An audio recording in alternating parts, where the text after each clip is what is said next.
Do you really know who's thinking your thoughts? You wake up, reach for your phone, scroll through shadows dressed as people. Their words echo in your mind like your own, but they're not. You feel things, anger, fear, longing, and assume they belong to you. But what if they don't? What if you're just a vessel, haunted not by ghosts, but by noise? You say, I'm anxious. I'm tired. I'm not enough. But who is the I in that sentence? What if your thoughts are not your truth, but a script, one written by voices you don't remember inviting in? You perform, you obey, you break, and you call it life. But this isn't life. It's hypnosis, and I'm here to wake you up, not gently, but fully. So tell me, who are you when the voices go silent? You've been taught that you are your thoughts, that the voice in your head narrating your day is you. But what if it's not? What if it's just noise, the echoes of conditioning, trauma, unmet needs wearing your voice like a mask? Carl Jung once wrote, "We cannot change anything unless we accept it." But what is it we must accept? That most of what we call self is borrowed, inherited, programmed. You were never asked who you wanted to be. You were told, then rewarded when you obeyed, shamed when you didn't. So you built a persona, carefully assembled from what pleased others and kept you safe. You thought it was you, but it was armor. Beautiful, polished, suffocating armor. Alan Watts tried to tell us, you are not the thinker. You are the awareness beneath the thinking. The sky, not the storm. But you've mistaken the storm for your soul. It's time to step back. Not away from yourself, but towards something deeper. Not identity, not image, but essence. Now tell me, if you are not your thoughts, who is watching them? You walk through your day like a ghost in your own life, smiling when you're empty, nodding when you're screaming inside, laughing just enough to be accepted, but never enough to feel real. You perform connection, but your soul feels untouched, like an actor trapped in a scene that never ends. You're exhausted, but you don't sleep.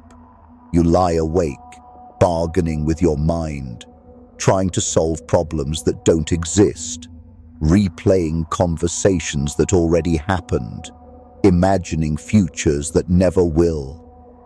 The mind doesn't rest. It spins, sharp and silent, like a blade inside your chest. You've spent years being agreeable, likable, palatable. You know what it costs. The small betrayals. The moments you said yes when everything inside you screamed no. You remember the aftertaste, bitter, metallic, and invisible. The flavor of self-abandonment. But you swallowed it anyway because the fear of rejection felt bigger than the fear of vanishing. You call it being nice, but deep down you know it's survival. A dance taught to children who were punished for being too much, too loud, too sensitive, too honest. So you shrink yourself to fit. You clip your wings, then wonder why you can't fly. And still, you wonder why you're tired. This isn't tiredness of the body, it's the fatigue of fragmentation, carrying 1,000 versions of yourself, each one crafted for someone else's comfort. You apologize before you speak, you censor your truth, you hold in your tears because somewhere along the way you learned they were dangerous, a threat, a burden. You've become a master at shape-shifting, at being who they need, not who you are. But in the quiet, when no one's watching, you feel it. That sinking ache in your chest. The hollow ache of authenticity lost. You wonder if anyone really sees you. not the curated version, not the pleaser, not the achiever, but you, the raw, flawed, luminous soul underneath the performance. But how could they? When even you have forgotten what that self feels like. It's not your fault. You did what you had to do to survive. But now, survival is costing you too much. There is a kind of death that happens before we die. The death of self, the slow erosion of aliveness beneath masks of belonging. And you're feeling it, in your silence, in your overthinking, in the way you flinch at your own needs. You're not broken, you're buried, and it's time to dig. Beneath the exhaustion, beneath the roles you've played, there is a hidden engine, whirring, humming, draining you. Not loud, not obvious, but relentless. It is the unconscious, the part of you you've never met, but that runs your life like a shadowed puppeteer. Carl Jung called it the shadow, everything within you that you disown, the anger you suppress, the truth you silence, the need you shame. You exile them, thinking you're being good. But exiled things do not disappear. They wait, they whisper, they slip into your thoughts and wear your face. And suddenly, you're overwhelmed with guilt. That doesn't feel like yours. You're apologizing for feeling. You're sacrificing sleep, time, energy, because somewhere in your unconscious, a forgotten belief is pulling strings. I am only lovable when I disappear. You think it's your personality, but it's programming. A script written in childhood, reinforced by culture, trauma, family dynamics. You mistake anxiety for intuition, people-pleasing for kindness, self-erasure for love. But here's the truth most aren't ready to hear. Your mind is a hall of mirrors, and most of your thoughts are not your own. They are projections of unmet needs, suppressed rage, ancestral fear. Your unconscious leaks into your awareness, coloring the world with old wounds and phantom enemies. You think you're reacting to the present, but you're not. You're reliving the past, dressed in new faces. That coworker you hate, he wears your father's voice. That lover you chase, she mirrors your mother's silence. You project, you repeat, you replay. This is the architecture of the psyche. The shadow unclaimed becomes fate. The persona praised becomes prison. The unconscious, if ignored, becomes destiny. You're not tired because you've done too much. You're tired because you've done too much for others, while abandoning the one who needs you most, yourself. Thoughts come and go. They swirl, they seduce, they scream, but you are not them. You are the stillness watching. The moment you believe a thought is who you are, you forget the truth, that behind every noise there is silence, and in that silence you exist, whole, unbroken, waiting to be remembered. Imagine a man who always smiles. He nods, listens, agrees. He never says what he really thinks, not because he lacks opinion, but because his survival once depended on silence. He is the persona bearer, a master of masks. He looks whole, even serene. But if you could see beneath the surface, you'd find a soul suffocating under the weight of performance. He's forgotten the sound of his own voice. Then there's the psychic vampire, not fangs and capes, but subtle, refined. They speak sweetly, they lean in, they make you feel seen, until you realize you're always drained after they leave. They feed on your validation, your energy, your attention, not out of malice, but hunger. Their emptiness is bottomless, and they've learned to fill it with your light. And you, perhaps you've met your shadow twin, that secret self, the one you silenced long ago, the part of you that rages when you're passive, that screams when you're silent, that aches when you pretend. You feel it in dreams, in slips of the tongue, in sudden bursts of sadness you can't explain. It watches, it waits, and every time you betray yourself to be accepted, it mourns a little louder. These are not myths, they are patterns, living energies in your psyche. Archetypes wearing familiar faces. You find them in family dinners, office meetings, pillow talk. Everywhere humans gather, these unconscious plays unfold. And if you're not aware, you'll mistake them for life. You'll confuse the mask for the man, the smile for sincerity, the ache for identity. But these are fragments, performances, echoes. You are not meant to stay fractured, not meant to carry characters. You are meant to integrate, to become whole. But wholeness requires something dangerous. It requires truth, and truth burns away everything that is not you. Pause. Let the noise settle. Let the performance drop. Now ask yourself, when was the last time you said what you really meant without softening the edges to make someone else comfortable? When did you last hear your own voice? Not the echo of expectation, not the hum of politeness, but you, unfiltered. How much of your life is truly yours? Think of the last time you laughed. Was it real, or was it reflex? A social cue, a survival instinct? Who are you when no one is watching? Not scrolling, not liking, not performing, just being. What part of yourself have you locked away just to be invited in? Who did you become to be loved? And what did it cost? You move through rooms, adjusting. You feel their moods before they speak. You shrink in some spaces, you inflate in others.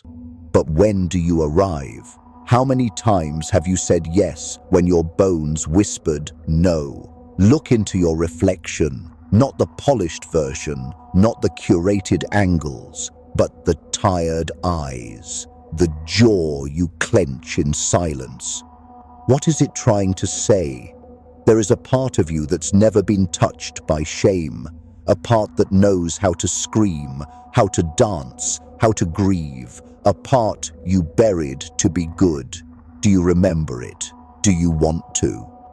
Because awakening doesn't come with angel choirs or soft light.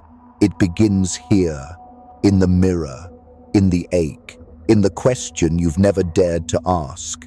What if I've never truly met myself? You've lived in a labyrinth of mirrors, faces you wear, thoughts you mistake for truth, emotions you adopt like second skin. But somewhere beneath the maze, beneath the noise, a voice has been whispering. Enough. It doesn't scream, it doesn't beg, it simply stands, tall, patient, undeniable. Enough. You've sacrificed your peace on the altar of approval, bit your tongue until it bled, said, "I'm fine," when you were drowning in silence. But you weren't born to be pleasing. You weren't born to be understood. You were born to be real. And being real will cost you. It will cost you connections built on compliance, spaces that demanded your silence, roles that kept you safe but small. When you stop performing, some people will leave. Let them. They were clapping for the mask, not for you. You are not here to be consumed. You are here to be whole. Set the boundary. Say the thing. Walk away. Be misunderstood. And don't explain. There is a sacred power in not reacting, in letting silence speak what words never could. When you stop answering to the chaos can no longer own you. Protect your energy like your life depends on it, because it does. Every time you abandon yourself to keep someone else comfortable, you reinforce the lie that you are not enough as you are. But you are. You always were. The child who was too loud, too wild, too soft, too strange was never the problem. The world simply didn't know how to hold you. Now you must hold yourself. Reclaim your solitude. Let it cleanse you. Let it remind you who you were before the world told you who to be. In silence, you will meet the witness, the still presence beneath your thoughts. The you that watches, that waits, that never needed fixing. This is not about becoming someone new. It's about returning, peeling back the layers, and meeting the one who's been there all along. You are not your thoughts. You are the sky they pass through, still, vast, unshaken. Choose that silence. Choose that stillness. Choose your peace, even if it costs you your performance, especially if it does, because what you lose in illusion, you gain in soul. Carl Jung once said, "Until you make the unconscious conscious, it will direct your life and you will call it fate." And fate, when left unquestioned, becomes a prison made of your own forgotten choices. But here you are, listening, feeling, remembering. This isn't just a video, it's a mirror, one you dared to look into. And maybe, for the first time, you saw something raw, uncomfortable, liberating. You are not your overthinking, not your anxiety, not the echo of someone else's dream. You are the watcher, the witness, the wordless presence behind the noise. Let that sink in. This world will always try to pull you back into the performance. It will hand you roles, scripts, masks. But you've seen too much now. You've tasted silence. You've felt truth rumble beneath your ribs. You can't go back to sleep. So speak it, if only to yourself. Say it in the comments if you're ready to break the pattern. I choose my peace. Say it like a spell, like a severance, like a prayer to the parts of you that still wait in the dark. And if this message resonates with something ancient inside you, something you forgot but never lost, then subscribe, because this is just the beginning. You've peeled back the mask. You've met the silence. But the journey doesn't end in stillness. It deepens. Because there is a silence more dangerous than denial. Not the silence of repression, but the silence that reconstructs you. In the next video, we'll descend into the underworld of stillness, the kind that doesn't just quiet the noise, but rewires your being. The kind of silence where old selves dissolve, and something ancient, untamed, and sovereign begins to stir. It's not peace. It's rebirth. It's not quiet. It's reckoning. You've stopped believing the thoughts. Now, can you survive the silence that shows you who you really are? We'll meet there, where the words end and the real begins.